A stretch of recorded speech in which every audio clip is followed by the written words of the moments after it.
Hi guys, तो start करते हैं आज के इम्पोर्टेंट करंट अफेयर। तो सबसे पहले है जियोलॉजिकल सर्वे ऑफ इंडिया। तो देखिए ये न्यूज़ में क्यों है, क्योंकि इसे 175 ईयर कंप्लीट होने वाले हैं।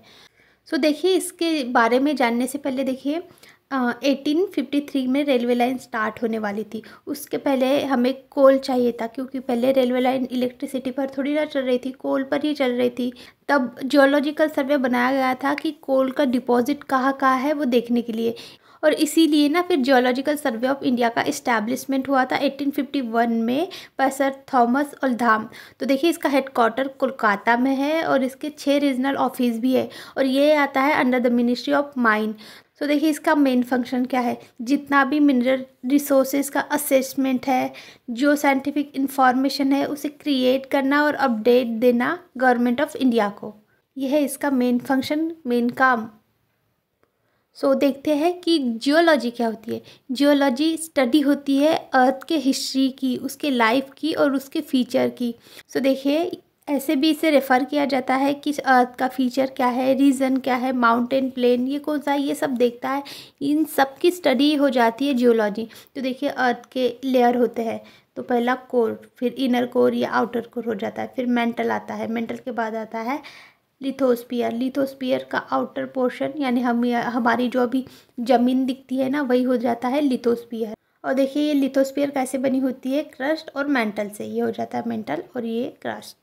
नेक्स्ट है हमारा गिलॉय। तो देखिए ये न्यूज़ में क्यों है, क्योंकि ये जो पबमेड है ना, इसने पब्लिश किया है कि गिलॉय पर 376.5% रिसर्च बढ़ गया है। तो कुछ तो इसकी इम्पोर्टेंस होंगी, इसलिए जानते हैं इसके बारे में। सो देखिए इसका साइंटिफिक नेम है टिनोस्पोरा कॉर्डिफोलिया। सो देखिए गिलॉय को ही कॉमनली कहा जाता है गुडुची, और संस्कृत में अमृत, अमृत का मतलब ही होता है हर्ब ऑफ इमॉर्टिलिटी, यानी कभी मर ही नहीं सकते ये वाले, क्योंकि इसके बहुत ज़्यादा बेनिफिट है, मेडिसिनल प्रॉपर्टी है।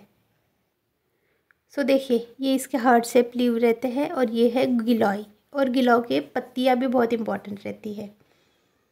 सो देखिए गिलॉय ना लार्ज क्लिम्बर होते हैं, यानी ना उनके बेला रहती है, सक्सिलेंट रहते हैं, कॉर्की और ग्रूट स्टेम रहते हैं, और ये थ्रू आउट इंडिया पाई जाती है। तो देखिए ये ना लॉन्ग टाइम से आयुर्वेदिक सिस्टम में यूज़ किया जाता है। तो देखिए इसके यूजेस क्या है, एंटी इन्फ्लामेटरी है, इन्फ्लामेटरी यानी सूजन कम करती है, और देखिए ये एंटीपायरेटिक भी है, यानी फीवर नहीं आने देती। इसलिए फीवर का मेडिकल टर्म में नाम क्या है, पायरेक्सिया यानी फीवर। तो देखिए ये यूज़फुल होती है इम्यून सिस्टम को बिल्ड करने में, बॉडी को डिफेंस मैकेनिज्म के लिए तैयार करने में।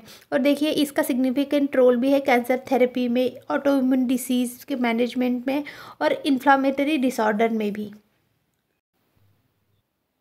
नेक्स्ट है हमारा मैपल सिरप यूरिन डिसीज। तो देखिए ये न्यूज़ में क्यों है, क्योंकि रिसेंटली साइंटिस्ट ने इसकी न्यू जेन थेरेपी क्रिएट किया है इस डिसऑर्डर को ट्रीट करने के लिए। सो जानते हैं इसके बारे में। देखिए इसे ना ब्रांच चेन कीटो एसिडूरिया भी कहा जाता है, जो कि ये एक रेयर जेनेटिक डिसऑर्डर है। क्या होता है, एंजाइम का काम रहता है ब्रेक डाउन करना किसी भी रिएक्शन को। तो यहाँ ये ल्यूसिन, आइसोल्यूसिन और वैलिन को ब्रेक डाउन करना रहता है, लेकिन ये एंजाइम कम रहती है, डिफिशियंट रहती है। इसके कारण ये ल्यूसिन, आइसोल्यूसिन ब्रेक डाउन नहीं हो पाते। इसके कारण ही ना ये मैपल सिरप यूरिन डिसीज़ होती है। तो देखिए एंजाइम क्या होती है, एंजाइम किसी भी रिएक्शन के रेट को बढ़ाने वाली एक वस्तु होती है, चीज़ होती है। और ये जो है ना ल्यूसिन, आइसोल्यूसिन और वैलिन, ये अमाइनो एसिड है, जो कि हमारे बॉडी के लिए इंपॉर्टेंट रहते हैं।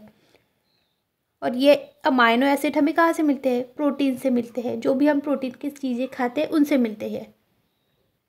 सो देखिए इसके सिम्टम्स क्या है, स्वीटी यानी जो मीठा मीठा रहता है, वैसे स्मेल आती है टॉयलेट से या फिर पसीने से, या फिर जो हमारा ईयर का वैक्स रहता है उससे। लिथार्जी होते हैं, यानी ना टायर्डनेस आती है, वीकनेस होती है, और ना इरिटेबिलिटी भी होती है, और फुशनेस भी होती है। तो देखिए इसका ट्रीटमेंट क्या है, लो प्रोटीन डाइट खाओ, यानी जहाँ प्रोटीन कम रहता है वो वाली डाइट खाओ, जो कि ल्यूसिन, आइसोल्यूसिन और वैलिन जहाँ रहते हैं, जिस डाइट में, जिस प्रोटीन में, वो कम खाओ।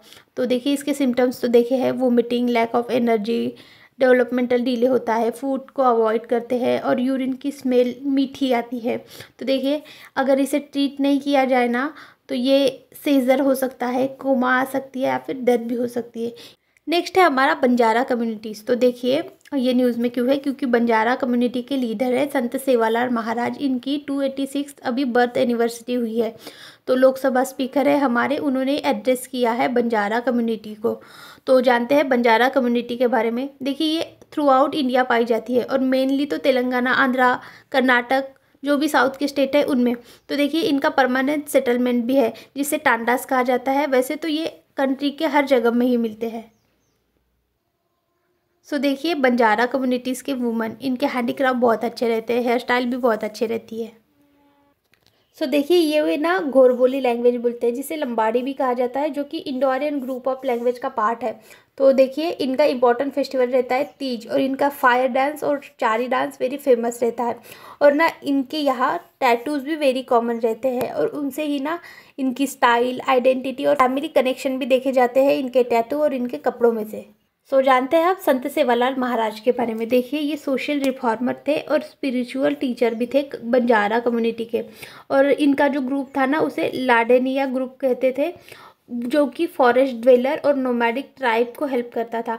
और इनके पास एक्सीलेंट स्किल भी थी, और इन्होंने ही ना जो ट्राइबल कम्युनिटीज़ में मिथ होते हैं, सुपरस्टिशन होते हैं, अंधश्रद्धा होती है ना, उसे इरेडिक करने में हेल्प किए थे। तो ये है संत सेवालाल महाराज। नेक्स्ट है हमारा लंकमल्लेश्वर वाइल्ड लाइफ सेंचुरी। तो देखिए ये न्यूज़ में क्यों है, क्योंकि यहाँ ना रॉक पेंटिंग और रॉक शेल्टर देखे गए हैं। तो देखिए ये है आंध्र प्रदेश में, और यहाँ पेन्नार रिवर फ्लो होती है। So that's it for today guys. Thank you so much for watching. Video अच्छा लगा होगा तो please like, share, subscribe and follow for more.